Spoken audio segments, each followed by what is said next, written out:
네, 안녕하세요. 네, 저는 경기도교육청 학생생활인권과 변호사 변성수입니다. 작년에도 만나 뵀었는데요. 네, 올해 또 만나 뵙게 돼서 반갑습니다.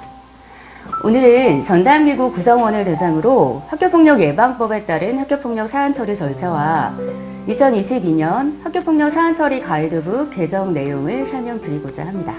그럼 연습 시작해 보겠습니다.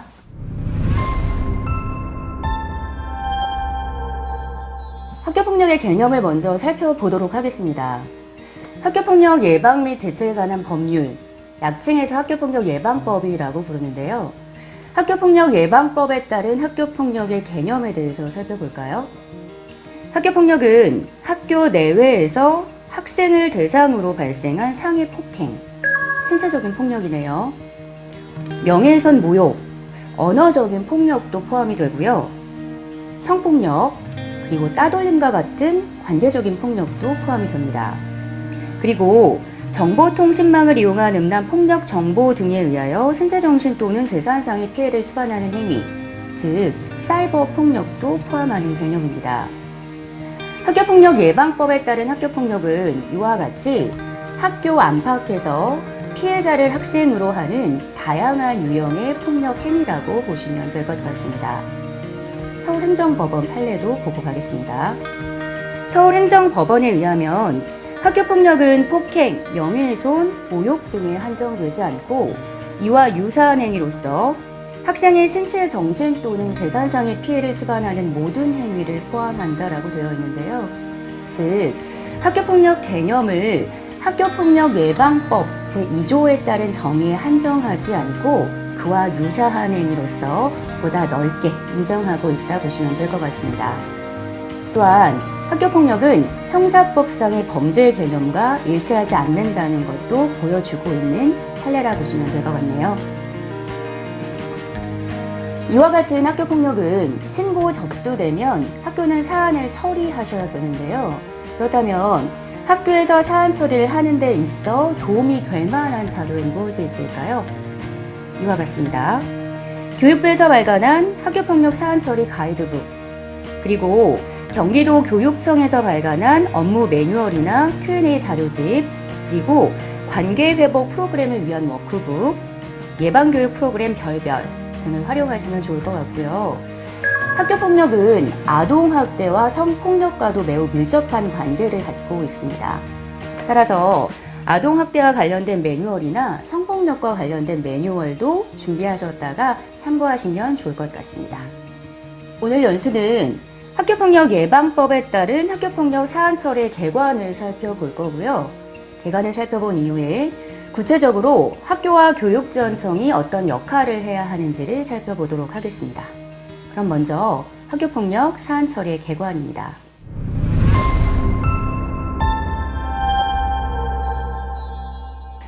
학교폭력 사안 처리 흐름도를 보고 계십니다. 학교폭력 사안 처리 가이드북에 들어있는 흐름도인데요. 이 흐름도를 보면서 간단하게 제가 설명을 드려볼게요. 학교는 신고가 접수되면 전담기구에서 사안을 조사하게 됩니다. 그리고 신고 접수된 사안은 학교장이 자체적으로 해결하거나 혹은 심의위원회로 개최 요청을 해야 하는데요.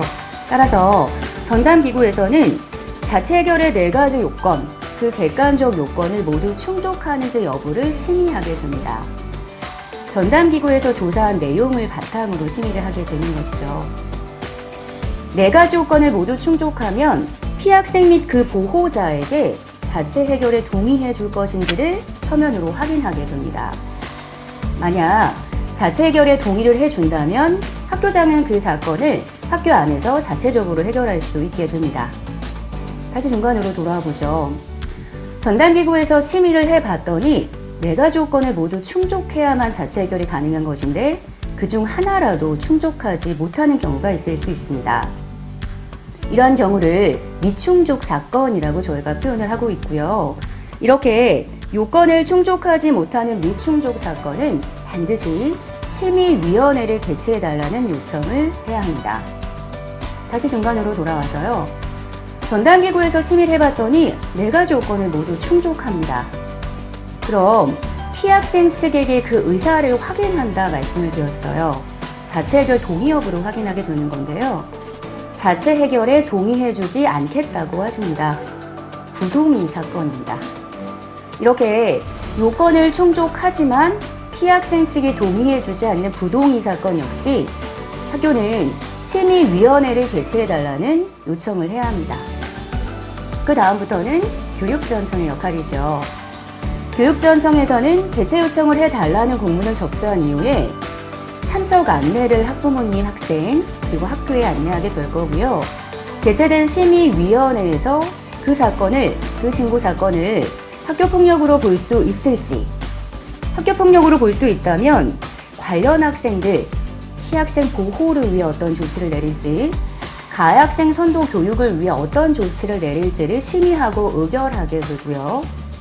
최종적으로 교육장이 결정하여 학교장에게는 문서로 통보하고 학부모님께는 문서로 통보하면 이 과정이 모두 마무리가 됩니다. 이와 같은 과정을 학교폭력 사안 처리라고 저희가 표현을 합니다. 학교폭력 사안을 처리하는 것뿐만 아니라 그것을 예방하는 것 역시 매우 중요할 텐데요. 따라서 경기도교육청은 학교폭력 예방교육을 위해 학교폭력 예방교육 프로그램 별별을 개발하여 작년에 보급한 바 있습니다. 또한 학교폭력으로 가지 않도록 교육활동 중에 발생하는 일상적인 갈등을 관리하는 것 매우 중요하고요. 학교폭력 사안이 발생했을 때 이후에 사안 처리 전 과정에서 양측의 관계가 회복되도록 다양한 노력을 하는 것 또한 매우 중요하다 하겠습니다. 이러한 관계 회복을 위한 프로그램 운영을 위해서 경기도교육청은 작년에 경리형 관계회복 프로그램 워크북을 개발하여 보급한 바 있으니 참고하시면 좋을 것 같습니다. 다만 관계회복 프로그램은 전 과정에서 운영할 수 있는 것은 분명합니다만 양측의 동의가 있어야만 진행 가능하다는 것도 기억해 두셔야겠네요. 이제부터는 학교폭력 사안 처리 절차에 대해서 살펴보겠습니다. 전담기구는 신고된 사안을 접수하게 됩니다. 교육지원청으로 48시간 이내에 사안을 보고해야 하고요. 그리고 학교장은 사건을 인지, 접수하게 되면 피해자로부터, 피해 학생으로부터 가해 학생을 공간적으로 분리시켜야 될 의무도 있습니다. 또한 전담기구는 피해 사실, 가해 사실에 대해서 사안을 조사하게 되고 필요한 경우에 학교장은 긴급 조치를 내릴 수 있습니다. 학교가 사안을 접수해서 심의위원회를 개최하기 전까지 꽤나 긴 시간이 소요가 되는데요.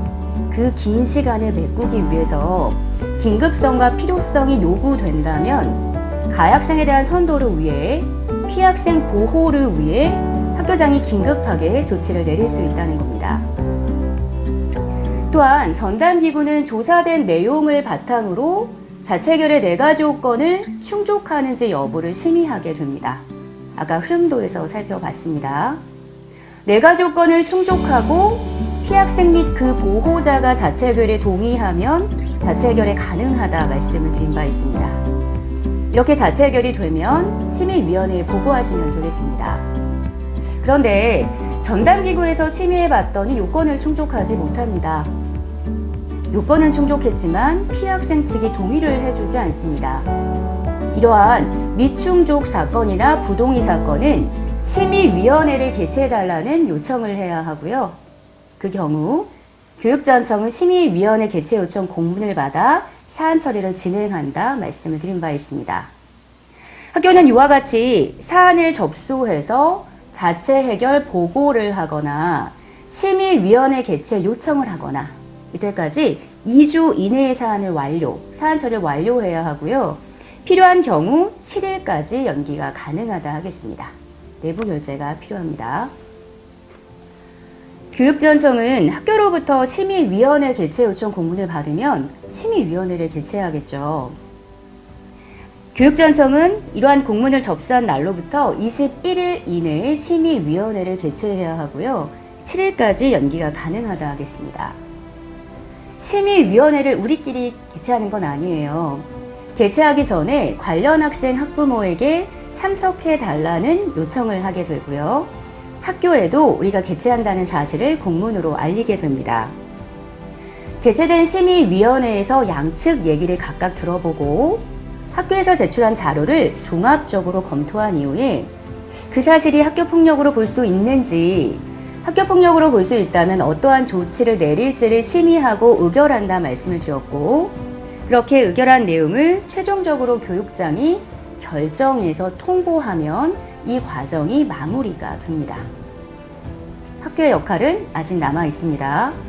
이 조치 결정 내용을 공문으로 학교에 안내하게 될 텐데요. 그 다음 학교는 이와 같은 절차를 수행해야 합니다. 첫 번째, 가해학생 조치사항을 생활기록부에 즉시 기재합니다. 피학생 보호 조치는 기재하지 않아요. 또한 피학생 보호 조치와 가해학생 선도 조치를 이행하게 하셔야 하는데요. 이때 보호 조치는 보호자의 동의하에 진행하는 것이기 때문에 강제할 수 없겠고요. 가해학생에 대한 선도 조치는 이행이 강제되는 징계라고 보통 보고 있습니다. 따라서 학교가 집행 계획을 세워서 이행시켜야 한다라고 보시면 될 것 같습니다. 지금까지 학교폭력 예방법에 따른 사안처리 개관을 저희가 살펴봤고요. 이 개관에 따라 학교와 교육전청의 역할을 보다 구체적으로 살펴보려고 합니다. 두 번째는 학교의 사안처리입니다.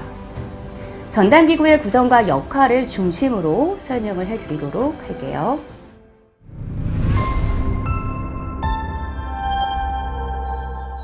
전담기구는 무엇일까요? 학교 안에 설치된 학교폭력 업무를 전담하는 기구를 말하죠. 이러한 학교폭력 전담기구는 교감, 상담교사, 보건교사, 책임교사, 그리고 학부모 등으로 구성이 됩니다. 학부모는 구성원의 3분의 1 이상이어야 하고요. 중요한 것은 학교 운영위원회에서 추천을 받아 위촉을 해야 한다는 점입니다. 이렇게 구성과 관련된 이와 같은 내용 외에는 모두 학교장이 정할 수 있습니다. 예를 들어 심의 방법이나 업무 분장을 어떻게 할 것인지, 구성원 임기를 몇 년으로 할 것인지 등 운영에 필요한 사항은 학교장이 정하도록 되어 있고요. 다만 구성원 임기 등과 관련해서는 경기도교육청에서는 1년을 권장하고 있습니다. 학교장이 정하는 사항이 이렇게 많은데요. 그렇다면 뭐가 필요할까요? 학교폭력 전담기구 구성 및 운영 계획과 관련된 내부 결재가 필요하다는 걸 의미합니다. 이런 다양한 필요한 사항을 학교장이 정하신 이후에 운영 계획을 세워 내부 결재를 득해 주시기를 부탁드립니다. 학교폭력 전담기구는 어떤 역할을 수행하고 있을까요? 저희가 아까 학교폭력 사안처리 흐름도에서도 살펴봤어요. 신고 접수를 받아 조사를 하고요. 전담기구에서 자체결로 끝낼 수 있는지, 그 4가지 요건을 충족하는지 여부를 심의하는 역할도 하고 있었습니다. 여기 나와 있습니다. 사안 접수 및 조사를 하고요.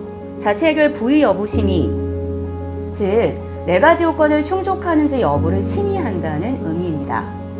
그 밖에 기억하셔야 될 것은 가해학생 조치사항은 생활기록부에 기재가 된다라고 말씀드렸던 것 기억나실까요? 맞습니다. 그때 기록된 1, 2, 3, 7호 조치는 졸업할 때 즉시가 삭제되고요. 나머지 조치사항 4, 5, 6, 8호는 원래는 졸업 2년 후에 삭제가 되되 졸업할 때 전담기구 심의를 통해 삭제해 줄 수 있도록 되어 있습니다. 따라서 전담기구는 이와 같이 졸업 전 4, 5, 6, 8호의 삭제 심의 역시 담당하고 있습니다.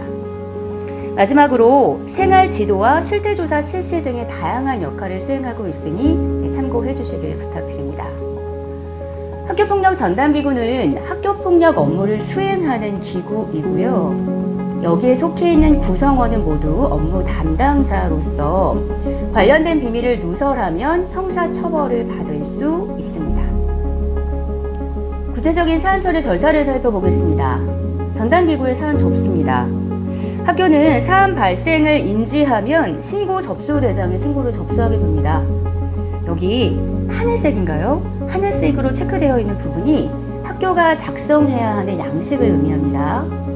신고 접수 대장에 신고를 접수하고 학교장에게 보고하고 그리고 보호자에게 가능한 당일을 넘기지 않고 즉시 통보하도록 합니다. 교육지원청으로는 48시간 이내에 접수 보고서를 통해서 보고를 하게 되는데요. 이때 중요한 것은 우리가 학교폭력 사안을 인지했는데 이 건이 성범죄나 아동학대 범죄가 의심이 되는 경우입니다.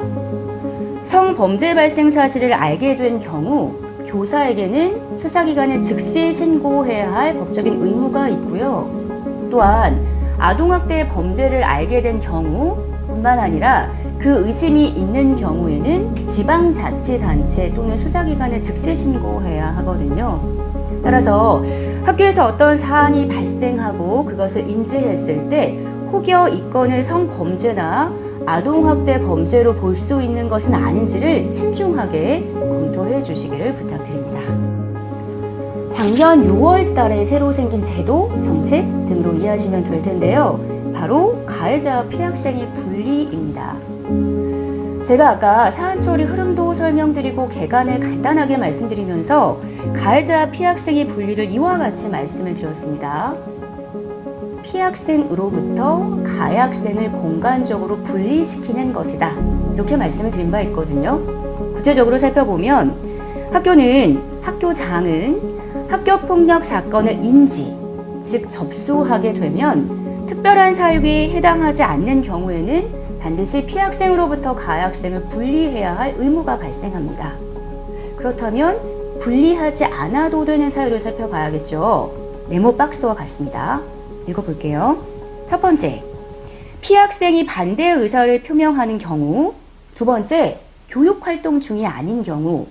세 번째, 이미 학교장의 긴급 선도 조치, 즉 출석 정지 같은 걸 말해요. 출석 정지 등으로 가해학생과 피해학생이 이미 분리가 된 경우를 의미합니다.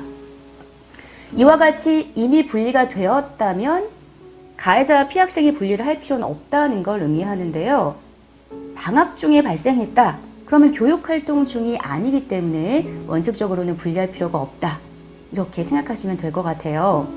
가장 문제가 되는 것은 첫 번째, 피해학생이 반대 의사를 표명하는 경우입니다.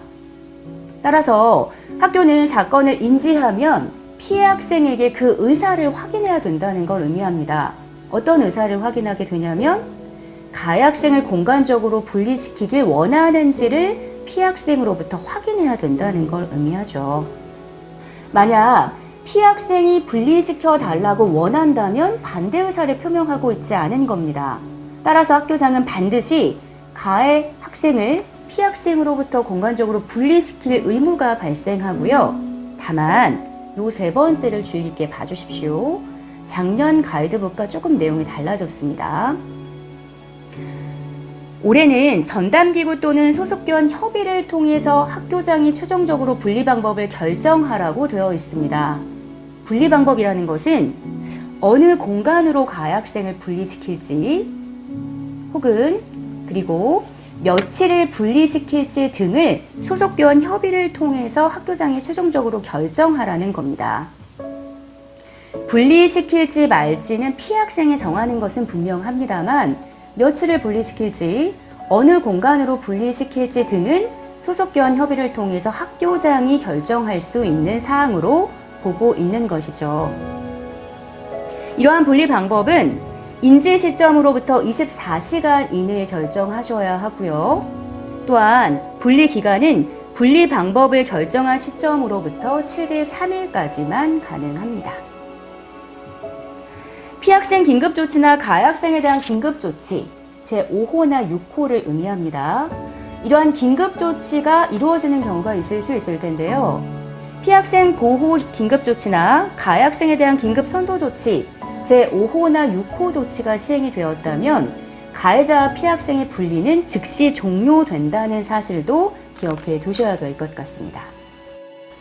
참고로 학교폭력 아닌 사안을 어떻게 종결할 수 있는지도 살펴볼게요.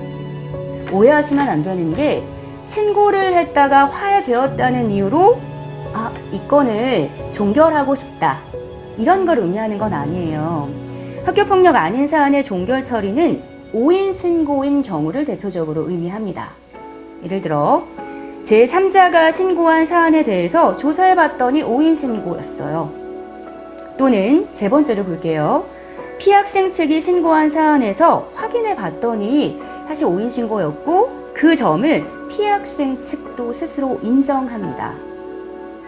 이러한 오인 신고의 경우에는 전담기구 회의를 통해서 오인 신고이기 때문에 학교폭력이 아니더라는 내용의 회의를 해두시고 이러한 회의록을 첨부해서 교육지원청으로 보고하시면 마무리가 되겠습니다. 다만 중요한 것은 우리가 보기에는 오인 신고일 수 있어요. 그렇지만 피학생 측이 여전히 피해를 호소하고 심의위원회 개최를 요청하고 있습니다. 그러한 경우에는 학교폭력 아닌 사안으로 학교가 임의적으로 종결할 수는 없다는 것도 기억해 두셔야 합니다. 다음은 전담기구의 사안 조사입니다.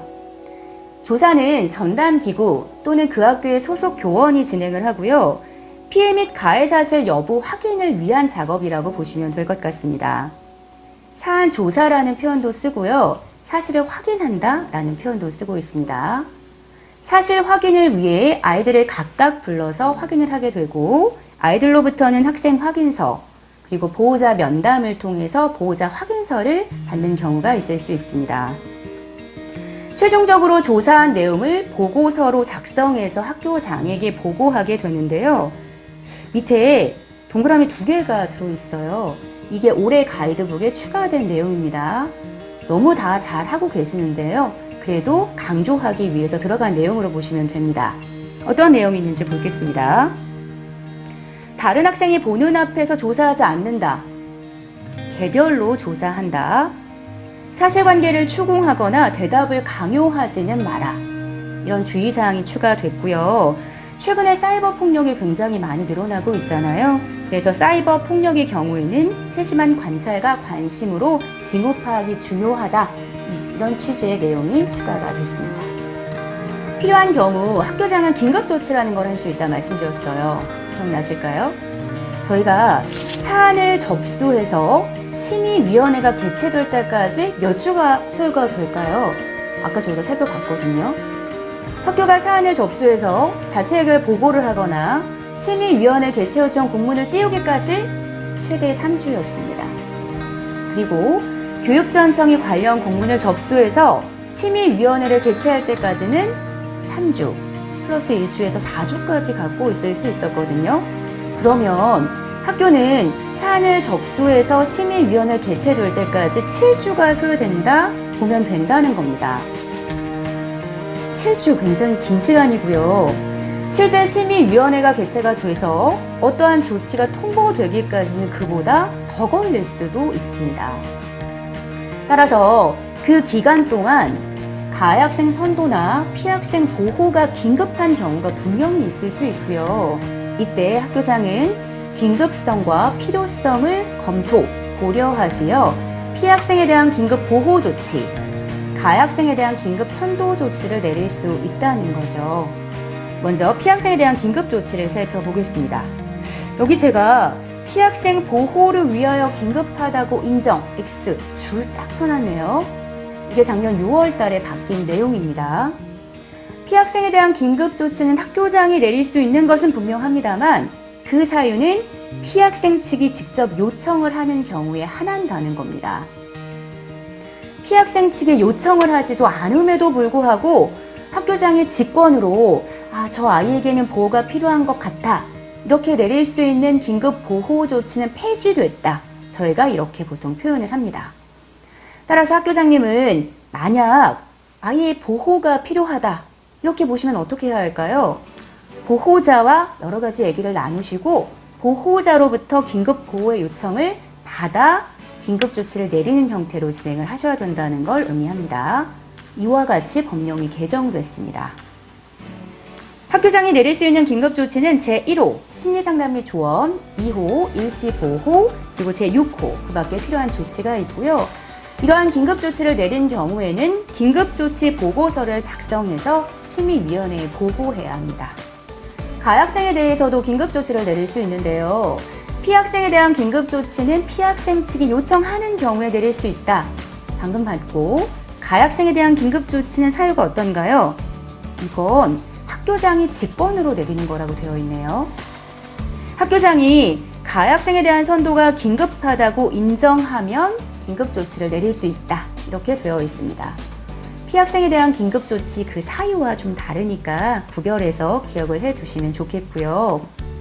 가해학생에 대한 긴급조치 종류에는 제1호 서면사과, 제2호 접촉협박 보복행위 금지, 그리고 3호 학교 내의 봉사, 제5호 특별교육 또는 심리치료, 제6호 출석 정지가 있는데요. 이때 제5호와 6호는 동시에 부과 가능하고 중요한 것은 제6호입니다. 제6호는 출석 정지예요. 출석 정지 조치는 미인정 결석으로 처리가 되는 꽤나 중한 징계로 봅니다. 따라서 학교폭력 예방법은 제6호를 긴급조치로 내릴 때는 학교장애가 어떤 의무를 부과하고 있습니다. 어떤 의무를 부과하고 있느냐면 가해학생 또는 보호자로부터 사전에 의견 청취를 하라는 겁니다. 즉 우리가 어떤 사건으로 어떠한 이유 때문에 출석 정지를 내리려고 한다는 내용을 학생 및 학부모와 얘기를 나누라는 걸 의미하고요. 물론 의견을 청취했을 때 내리지 말아달라, 난 부동의하겠다 하실 수 있거든요. 그럼에도 불구하고 학교장이 판단하시기에 긴급조치로 출석 정지를 내릴 필요가 있다면 네, 내리셔도 괜찮습니다. 동의를 구하는 것은 아닙니다. 이렇게 사전에 의견 청취를 했는지 여부 등을 모두 기재하시어 긴급조치 보고서를 작성하시고 이후 심의위원회에 보고하시면 될 거고요. 피학생에 대한 긴급조치와는 달리 심의위원회는 학교장이 내린 가해학생에 대한 긴급조치는 보다 면밀히 살펴봅니다. 추인 절차를 거친다는 표현을 쓰는데요. 즉 학교장이 그 당시에 그 조치 내리는 게 과연 타당했는지 그런 것을 심의위원회에서 판단하게 된다는 걸 의미합니다. 추인 절차를 거친다. 저희가 이렇게 표현을 하고 있고요. 만약 심의위원회에서 추인되지 않을 수도 있어요. 그럼 어떤 학교장에게 불이익이 발생하느냐 이런 질문도 주시는데요. 그렇지는 않습니다. 다만 출석 정지는 미인정 결석인데 원래는요. 심의위원회에서 추인하지 않아요. 추인하지 않거든요.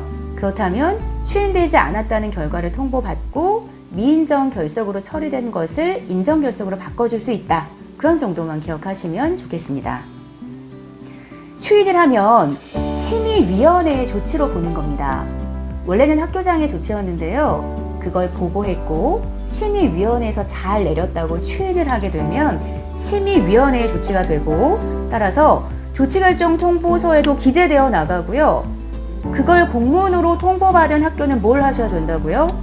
조치결정 통보서에 기록된 가해학생 조치사항을 생활기록부에 기재해야 할 의무도 발생하게 되는 겁니다. 즉 추인이 되면 학교장이 내린 긴급조치 역시 생활기록부에 기재하게 됩니다. 이제 전담기구 심의입니다. 학교에서는 전담기구 심의를 통해 자체 해결이 가능한 건인지를 판단하게 된다 이렇게 말씀을 드렸어요. 관계회복 프로그램 운영 등을 통해서 적극적으로 노력을 해주십사, 관계회복을 위한 노력을 적극적으로 해주십사 부탁을 드렸고요. 이런 관계회복이 되면 실제 자체 해결이 될 가능성도 매우 높아지는데 그 이유를 이제부터 좀 살펴보려고 합니다. 자체 해결은 4가지 조건을 모두 충족하고 피해 학생 측의 동의를 받으면 가능하다 말씀을 드렸어요. 그걸 제가 케이스 하나, 둘, 셋으로 나누어서 설명을 해봤습니다. 요건을 충족하고 피해 학생 측이 동의하면 자체 해결이 되고요. 심의위원회에 보고하면 된다 말씀을 드렸고 세 번째부터 볼까요? 요건을 미충족하면 심의위원회를 개최해달라는 요청을 해야 한다 라고 말씀드렸고 요건은 충족하지만 피해 학생 측이 동의해주지 않으면 그 건 역시 심의위원회 개최 요청을 해야 한다고 말씀드린 것 기억이 나실 겁니다. 그렇다면 저희가 그 4가지 요건이 무엇인지를 좀 살펴봐야 될 것 같습니다. 학교폭력 예방법 제13조의 2에 따르면 학교장은 이러한 경우에 자체적으로 해결할 수 있다고 되어 있어요. 제가 유일하게 거의 이 조문만 넣어왔거든요. 간단하게 읽어보면 피학생 및 그 보호자가 심의위원회 개최를 원하지 아니하는 이게 뭘 말할까요? 자체 해결에 대한 동의를 말합니다. 다음 각 호에 모두 해당하는 경미한 학교폭력의 경우에는 밑에 있는 4가지 요건을 충족해야만 가능하다는 거죠. 그런 경우에는 학교장은 그 사건을 학교 안에서 자체적으로 해결할 수 있다고 되어 있습니다. 4가지 요건을 충족하고 피학생 측이 동의하면 학교 안에서 학교장이 그 사건을 자체적으로 마무리 지을 수 있다. 이걸 의미하고 심의위원회에 보고만 하면 되겠습니다. 4가지 요건은 이와 같아요. 2주 이상의 신체적, 정신적 치료를 요하는 진단서를 발급받지 않은 경우, 2주 이상의 진단서를 발급받지 않은 경우, 2번째 요건, 재산상 피해가 없거나 즉각 복구된 경우, 3번째 요건, 학교폭력이 지속적이지 않은 경우, 4번째, 학교폭력에 대한 신고, 진술, 자료 제공 등에 대한 보복행위가 아닌 경우입니다. 이 4가지 요건을 모두 충족하는 경우에는 피학생 측 동의를 받아 자체 해결이 가능한 것인데 이 법만 보면 4가지 요건이 구체적으로 뭘 의미하는지를 잘 알 수가 없을 것 같아요. 그래서 교육부는 이와 같이 그 조문을 해석하고 있습니다. 요건을 하나하나 살펴보겠습니다. 첫 번째 요건, 2주 이상의 신체적, 정신적 치료를 요하는 진단서를 발급받지 않은 경우 학교 선생님들이 진단서를 발급받았는지 여부를 어떻게 확인하실 수 있을까요? 실질적으로는 제출을 받아보셔야만 확인할 수 있죠. 그래서 교육부는 전담기구 심의일 이전에 진단서를 학교에 제출하지 않았다면 첫 번째 요건은 충족하는 것으로 해석을 합니다. 이건 뭘 의미하냐면 실제로는 굉장히 큰 상해를 입었을 수 있어요. 그래서 전치 한 6주의 진단이 나왔을 수 있거든요. 진단서가 발급은 되었을 겁니다. 그런데 학교에서 적극적으로 노력을 해요. 혹은 학교가 노력하지 않아도 가해학생 측이 노력할 수도 있었겠죠. 그래서 초반에 합의 화해가 이루어지는 경우들, 관계 회복이 이루어지는 경우들이 있을 수 있습니다. 그렇다면 피해학생 측이 발급한 진단서를 학교에 제출하지 않을 수 있다는 겁니다. 그럼 뭐가 가능해지나요? 자체 해결이 가능하게 되는 거죠. 그래서 저희가 관계 회복이 굉장히 중요하다 말씀드리고 있는 겁니다. 그런데 제한사항이 하나가 있습니다. 뭐냐면 진단서를 한 번 제출하면 의사를 번복해서 가져갔다 하더라도 자체 해결은 불가능하다는 겁니다. 요건은 충족하지 못한다는 거예요. 이유가 뭘까요? 학교가 진단서를 한 번 제출받으면 이미 진단서가 발급되었다는 사실을 공식적으로 확인하시게 된 겁니다. 그래서 가져갔다 하더라도 이걸 우리가 자체 해결이 가능한 건으로 판단하는 건 좀 무리가 있다는 거죠. 그래서 회수해도 요건은 충족하지 못한 것으로 판단하셔야 합니다. 그런데 이렇게 진행하다 보니 피학생 측, 가해학생 측이 많은 민원을 제기하기 시작했어요. 어떤 문제를 제기하느냐면 나는 그런 안내를 받은 적이 없다.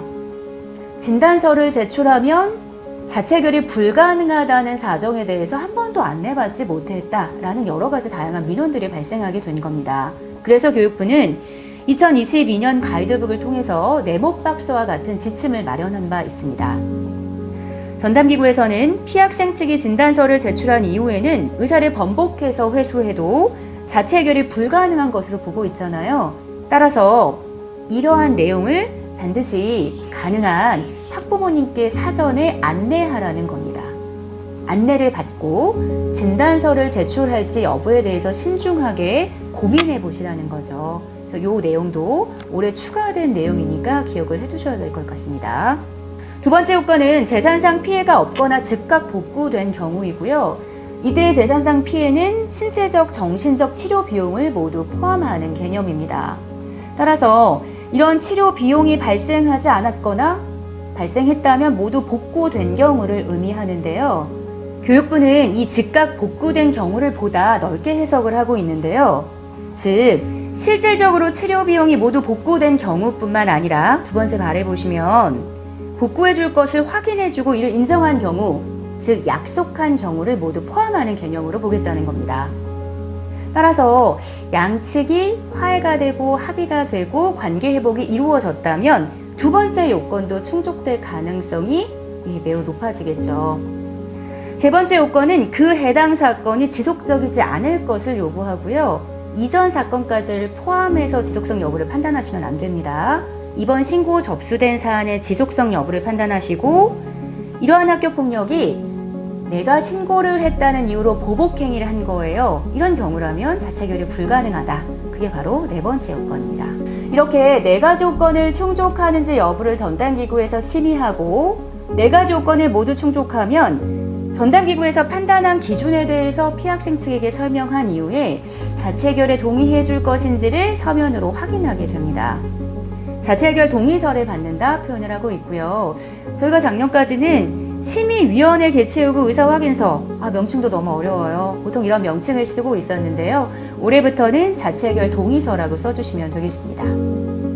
이 동의서를 통해서 동의 여부를 확인하고, 이때 중요한 것은 자체 해결의 효과가 무엇이냐면 자체 해결이 되고 나면 더 이상 심의위원회 개최 요청을 못한다는 거거든요.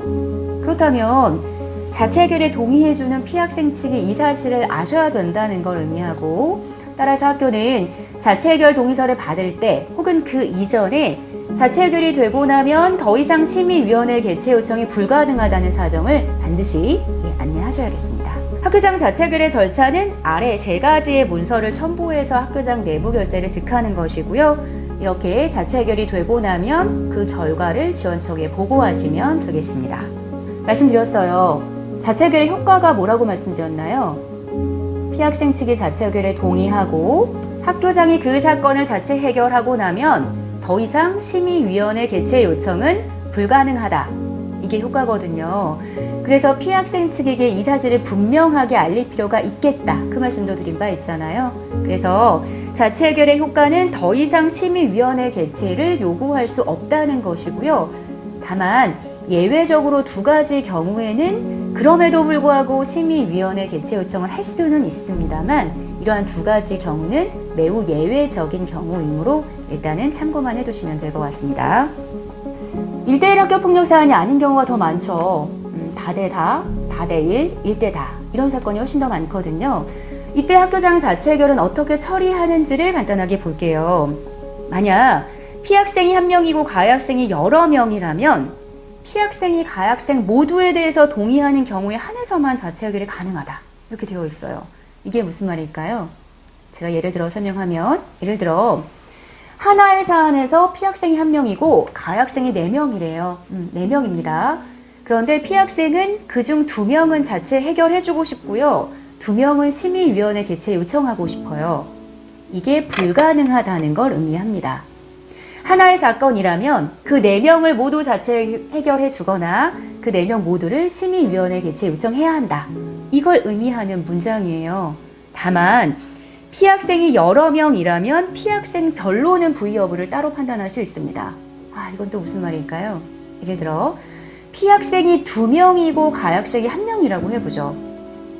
그러면 실제 피학생이 2명이고 가해학생이 1명인 하나의 사건일지라도 피학생 A는 자체 해결하고 피학생 B는 심의위원회 개최 요청하는 것이 가능하다. 이런 문구입니다. 관련 학생의 소속 학교가 다른 경우도 많죠. 많습니다. 우리 학교 학생과 저 학교 학생이 관련되어 있는 건도 있을 수 있어요. 그러면 어느 학교에서 전담기구 심의를 해야 하는 건지, 동시에 하는 건지, 누가 먼저 해야 하는 건지 궁금하실 수 있거든요.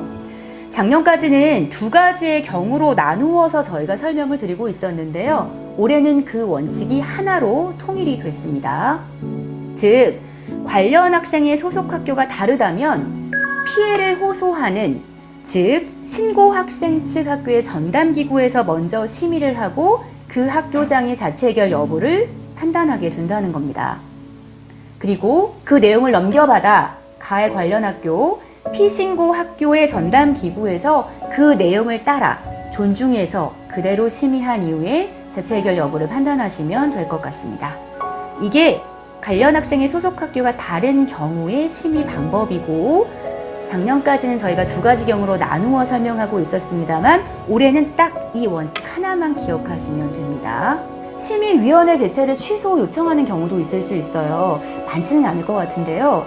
저희가 자체 해결 4가지 조건을 충족하고 피학생 측이 동의하면 자체 해결이 가능하다 말씀드렸잖아요. 심의위원회에 올라가는 건은 뭐였나요? 요건을 충족하지 못하는 미충족 사건이나 혹은 부동의 사건이라고 말씀을 드렸어요. 이때 기억을 하실 것은 요건을 충족하지 못하는 미충족 사건은 한 번 개최 요청을 하면 취소가 불가능합니다. 요건을 충족하지 못한 건이니까요. 다만 요건은 충족했지만 피해 학생 측이 동의서에 사인을 해주지 않아서 어쩔 수 없이 심의위원회 개최 요청이 된 건이 있을 수 있잖아요. 그러한 건은 심의위원회 개최 직전까지는 개최 취소가 가능하다. 그런 내용이에요. 그런 내용이고, 따라서 두 번째 줄부터 제가 잠깐 볼게요. 부동의 사건은 피학생과 그 보호자가 심의위원회 개최 이전까지 나 자체 해결하고 싶어요. 개최하는 거 원하지 않아요. 이런 내용을 학교에 서면으로 의사를 표명해 주시면 학교장은 심의위원회 개최 요청을 취소할 수 있겠다. 이런 내용입니다. 뭐만 기억하시면 되냐면 부동의 사건은 심의위원회 개최 취소가 가능하다. 언제까지요? 심의위원회 개최 이전까지로 기억하시면 되겠습니다. 하나, 사실 학교의 업무 부담이 좀 줄어든 게 있어요. 뭐냐면 저희가 사실 2월까지, 그러니까 작년까지는 어떻게 안내를 하고 있었느냐면 개최 취소가 된다 하더라도 다시 자체 해결 절차를 밟아 그 보고를 해주십사 이렇게 말씀을 드리고 있었거든요. 그런데 올해 3월부터는 개최 취소를 하면 여기 제가 줄로 쭉 쳐놨네요. 별도의 자체 해결 심의 절차 및 보고는 생략해도 된다. 이런 지침이 하나가 생겼습니다. 학교의 업무 부담이 좀 줄어든 걸로 보입니다. 이제 학교의 역할 거의 막바지입니다. 심의위원회가 개최돼서 여러 가지를 논의하고 심의 의결해서 교육장이 통보를 해줄 거예요. 학교장에게 통보를 해줄 겁니다. 그럼 학교는 뭘 해야 된다고 말씀을 드렸냐면 크게 생활기록부 기재와 조치 이행이라고 말씀을 드렸거든요. 그 첫 번째, 생활기록부 기재입니다. 학교는 피해 학생에 대한 보호 조치는 생활기록부에 기재하지 않아요. 가해 학생에 대한 선도 교육 조치만 기재하는 건 분명하고요. 이런 가해 학생 조치사항을 조치사항 관리대장과 기재유보 관리대장을 통해서 관리하고 보유하게 됩니다. 이때 중요한 것은 가해 학생이 받을 수 있는 조치는 통상 9가지예요. 1호부터 9호까지의 조치가 있는데요. 점점 밑으로 내려갈수록 중한 징계로 보통 평가가 됩니다. 그럼 1호부터 3호까지는 조금 경미한 조치로 저희가 판단할 수 있다는 거예요. 그래서 초중등교육법 시행규칙 등을 통해서 1호부터 3호까지 조금 경미한 조치인 경우에는 한 번의 기회를 주자. 즉, 그 이행 기간 내에 이행을 완료했다면 한 번에 한해서는 그 입력을 유보해 주자. 즉, 조건부 기재 유보 제도를 운영 중입니다. 그렇다면 왜 유보일까요? 미기재가 아니고 제가 유보라고 표현을 했거든요. 그 이유는 뭐냐면 밑에 가로를 좀 봐주시겠어요? 이후에 다른 사건으로 조치를 받으면 유보되어 있던 조치까지 기재하라는 내용이 들어있기 때문입니다. 즉 중학교 1학년 때 저희가 서면 사과를 받아 이행을 완료했다면 기재가 유보되어 있을 겁니다. 그랬다가 중학교 3학년 때 또 다른 건으로 또다시 한 몇 호 조치 받았다 할까요? 3호 조치를 받습니다. 3호 조치를 받으면 두 번째 받은 3호 조치부터는 무조건 생활기록부에 기재. 그리고 두 번째 사건으로 조치를 받았으니 유보되어 있던 1학년 때 받은 조치도 이번에 기재. 그래서 조건부 기재 유보라고 부른다는 것 기억해 두시면 좋겠고요. 나머지 조치상, 즉 4호부터 9호까지는 공문을 접수한 즉시 기재한다라고 보시면 되겠습니다. 학교는 학교폭력 가해 학생 조치사항 관리대장과 유보 관리대장을 관리하고 보유해야 한다라고 말씀을 드렸잖아요. 기억나시죠? 그런데 우리 아이가 조치를 받고 다른 학교로 전학을 가는 경우가 있을 수 있어요. 있을 수 있을 텐데 그럼 그 학교에서도 관리대장을 보유하고 관리할 필요가 있게 될 거잖아요. 그래서 저희가 작년까지는 전입교에서 전출교에 달라고 해서 관리하고 있어라 이렇게 말씀드렸거든요. 그랬더니 그게 너무 번거롭다는 거죠. 그래서 올해부터는 빨간색 글씨를 볼게요. 학적이 변동이 될 경우에는 전출교에서 챙겨서 관리대장을 챙겨서 전입교로 송부하라. 이렇게 내용이 조금 변경이 된 바 있습니다. 이게 합리적이겠죠. 이것도 기억해 두시면 좋겠고, 그러면 기록된, 기재된 학교생활기록부 가해학생 조치사항은 언제 삭제가 되는지도 아셔야 될 텐데 제가 아까 학교폭력 전담기구의 역할을 간단하게 설명드리면서 이걸 잠깐 말씀드린 바 있어요. 1, 2, 3, 7호는 졸업할 때 삭제가 된다. 무조건 삭제입니다. 그리고 4, 5, 6, 8호는 졸업 2년 후, 즉 초등학교 때 받았던 거라면 중학교 2학년 말 이렇게 보시면 될 것 같아요. 이렇게 졸업 2년 후에 삭제하는 것을 원칙으로 하되 이 아이의 반성 정도와 얼마나 행동이 개선되었는지를 종합적으로 보셔서 전담기구에서 심의한 이후에 4, 5, 6, 8호도 삭제를 해줄 수는 있습니다. 그 심의를 해줄 수는 있습니다. 심의라는 것은 반드시 삭제해줄 아이들만 올린다는 건 아니고요. 그 아이들을 대상으로 심의를 해서 반성 정도 그리고 행동이 얼마나 개선되었는지 등을 판단해서 삭제해 줄지 여부를 판단한다는 개념이거든요. 구별해서 기억을 해주십시오. 이제 마지막은 조치 이행입니다. 피학생 보호 조치는 보호자의 동의를 얻어 진행한다. 기억나실 거고요. 그러니까 크게 신경 쓰지 않으셔도 될 거는 같아요. 그런데 가학생에 대한 선도 징계 조치는 사실 징계잖아요. 그래서 그 이행이 강제되어야 하고 학교장은 그 이행에 반드시 협조를 해주셔야 합니다.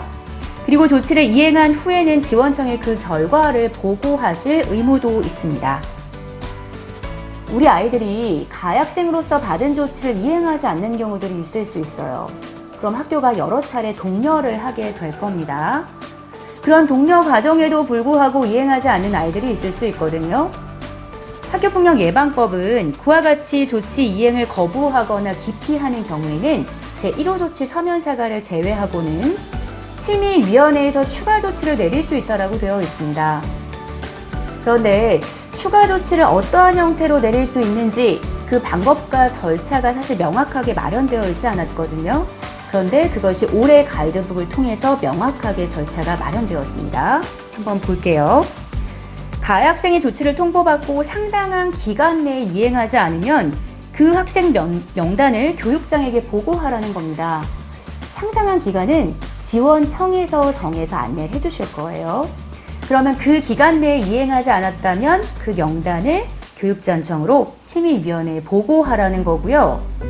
다음 페이지를 볼게요. 올해 추가가 된 내용입니다. 밑에 빨간색 글씨 보겠습니다.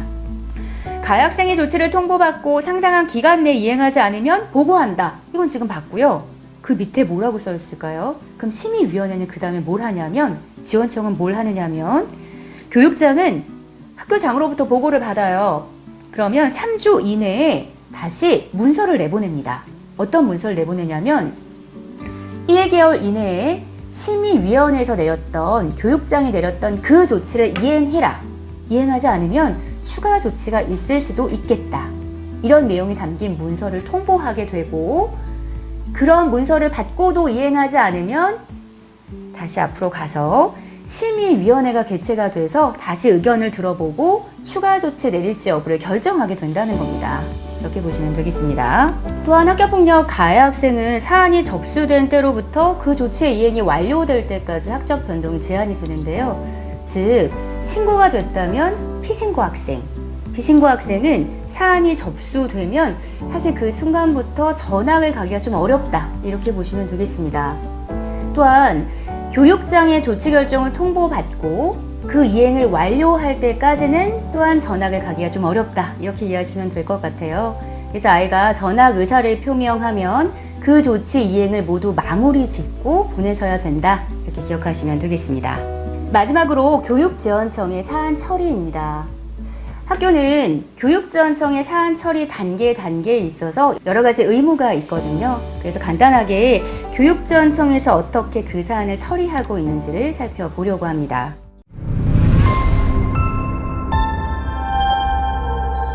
학교에 학교폭력 전담 기구가 있는 것처럼 교육지원청에는 학교폭력 대책 심의위원회가 구성이 되어 있습니다. 예전에 2020년 3월 이전까지는 단위 학교에 학교폭력 대책 자치위원회가 있었잖아요. 학교폭력 사안을 판단하는 기구요. 그 기구의 역할을 이제 교육지원청에 설치된 학교폭력 대책 심의위원회, 줄여서 심의위원회라고 합니다. 이 심의위원회에서 담당하고 있다 보시면 될 것 같고요. 통상 50명 이내의 위원으로 구성이 되고 있고 학부모 3분의 1 이상이 포함되어야 합니다. 전담기구와 유사합니다. 전체 심의위원회 산하에 여러 개의 소위원회가 두고 있고요. 그리고 이러한 심의위원회는 학교폭력 사건을 심의하는 대표적인 역할을 수행하고 있습니다. 물론 저희가 자체 해결된 경우에 심의위원회에 보고해야 한다. 기억나시죠?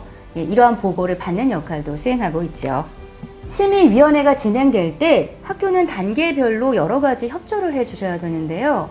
일단 자체 해결이 되지 않은 경우에 심의위원회를 개최해달라는 요청부터 학교의 역할이죠.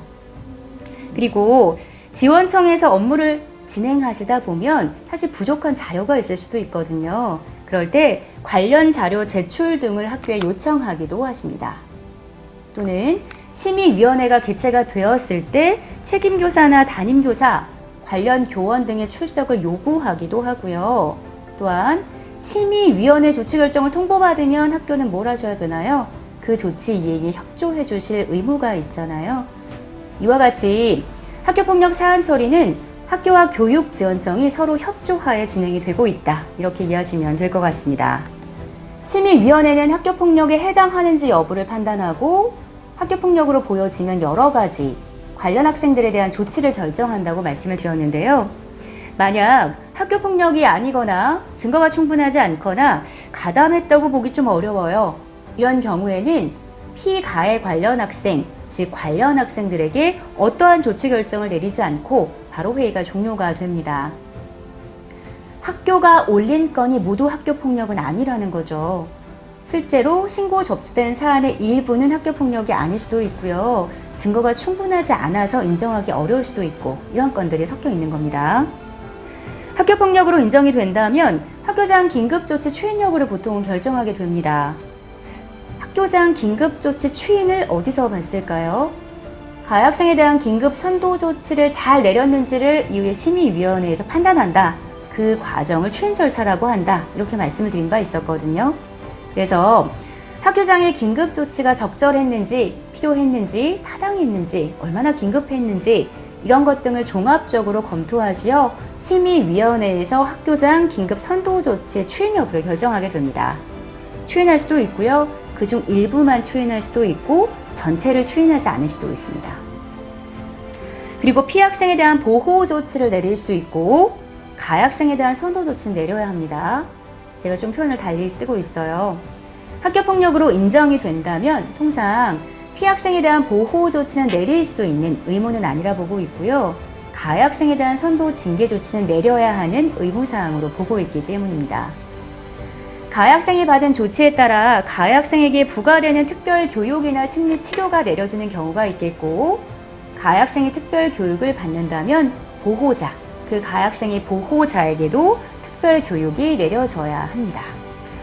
피학생 보호 조치와 가해 학생 선도 조치의 종료에는 이런 것들이 있어요. 이런 내용이 담긴 조치결정 통보 공문을 이제 받게 되시는 겁니다. 보호 조치의 종료에는 심리 상담 및 조언, 일시 보호, 치료 및 치료를 위한 요양, 학급 교체, 그 밖에 피학생 보호를 위해 필요한 조치, 이렇게 5가지가 있네요. 학교에서 기억하셔야 될 건 이 중에서 긴급조치로 뭘 내릴 수 있는지입니다. 긴급조치로 뭘 내릴 수 있었던가요? 1호, 2호, 6호입니다. 오른쪽으로 갑니다. 가해 학생에 대한 선도 징계 조치, 교육 조치의 종류에는 9가지가 있어요. 아까 제가 이 중에서 일부는 조건부로 기재 유보된다 말씀을 드렸거든요. 무슨 조치였던가요? 1호부터 3호까지. 서면 사과부터 학교에서의 봉사 조치라면 한 번에 한해서는 그 입력을 유보한다. 이행을 했다면요. 그것도 말씀을 드린 바 있었어요. 서면 사과, 접촉 협박 및 보복행위 금지, 교내 봉사, 사회 봉사, 특별교육 이수 또는 심리치료, 미인정 결석으로 처리가 되는 출석 정지, 학급 교체, 전학, 퇴학 처분이 있습니다. 퇴학 처분은 초등학생은 어려워요. 중학생도 어렵습니다. 이러한 피학생 보호 조치와 가해 학생 선도 조치는 하나 또는 여러 개의 조치를 동시에 부과할 수 있다라고 저희가 보고 있고, 피학생에 대한 보호 조치가 내려지면 밑에 있는 3가지 이런 추가적인 보호가 가능합니다. 첫 번째는 만약 심리상담이나 치료 등이 내려지면 비용이 발생하거든요. 그 비용은 가해 학생 보호자가 부담을 해야 하는 게 맞죠? 네, 맞습니다. 법에도 그렇게 되어 있습니다. 그런데 가해 학생 보호자가 지급을 차일피일 미루고 주지 않는 경우들이 있을 수 있다는 거죠.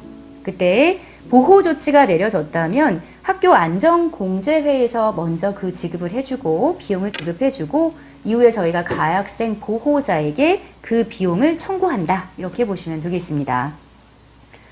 아이가 상담이나 치료받는 기간 동안 성적평가가 이루어질 수 있는데요. 그때도 불이익 금지와 관련된 조항도 학교폭력 예방법에 삽입되어 있습니다. 올해 추가된 내용이 하나가 더 있어요. 아마 뉴스에서 보신 분도 있으실 것 같습니다. 저희가 제2호 조치가 뭐였던가요? 기억나시나요? 1호 조치가 서면사과였고 2호 조치는 접촉, 협박, 보복행위 금지였고요. 제3호가 학교내 봉사였거든요. 제2호 조치가 접촉, 협박, 보복행위 금지입니다. 그러면 이 접촉이 어디까지를 포함하는 개념이냐? 이런 갈등이 좀 있었다는 거죠. 사이버 공간에서의 접촉도 포함하는 거냐?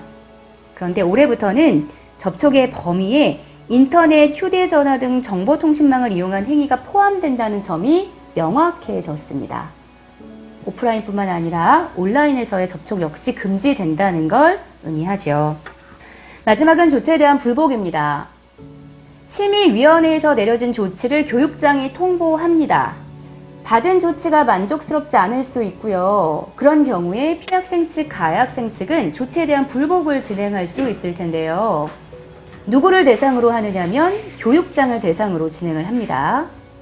피학생은 본인이 받은 보호 조치뿐만 아니라 가해학생 선도 조치에 대해서 가능하고 가해학생은 원칙적으로는 본인이 받은 선도 조치에 대해서 행정심판이나 행정소송 등으로 다툴 수 있다. 이렇게 보시면 되겠고 마지막으로 아까 제가 전담기구 구성원들은 업무를 담당하는 분들로서 비밀을 누설하면 형사처벌을 받을 수 있다. 간단하게 말씀을 드려서 제21조 관련된 내용을 마지막에 실어놨고요.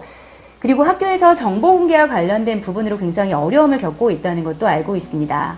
기본적으로는 학교에서 생성한 문서 중 본인 자녀의 확인서는 공개가 가능하다 보고 있고요. 나머지 자료에 대해서는 신중한 검토가 필요합니다. 교육지원청의 자료 중에서는 심의위원회 회의록은 공개가 됩니다. 여기 보시면 심의위원회 회의는 공개하지 않지만 관련 학생 보호자가 회의록 공개를 요청하면 개인정보에 관한 사항을 제외하고 공개하도록 되어 있기 때문입니다. 만약 관련 학생 학부모님들이 어느 정도의 정보를 볼 수 있는지 궁금해 하신다면 본인 자녀의 확인서 그리고 심의위원회가 개최돼서 작성된 심의위원회 회의록 정도는 보실 수 있다 정도 말씀하시면 그 말씀에는 틀림이 없을 것 같습니다. 지금까지 학교폭력 예방법에 따른 사안처리 절차 그리고 2022년 사안처리 가이드북 개정된 내용을 조금 살펴봤는데요. 좀 지루하고 어려우셨을 것 같기는 합니다. 올 한 해 어려운 업무 맡아주셔서 정말 감사하고요. 사실 완전히 동일한 사안이 별로 없거든요. 오늘 사안 처리는 전반적인 줄기를 설명드린 거라 이해해 주시면 좋을 것 같고요. 구체적 사안에 있어 어려움을 느끼신다면 반드시 교육지원청과 사전에 협의하여 진행해 주시기를 부탁드립니다.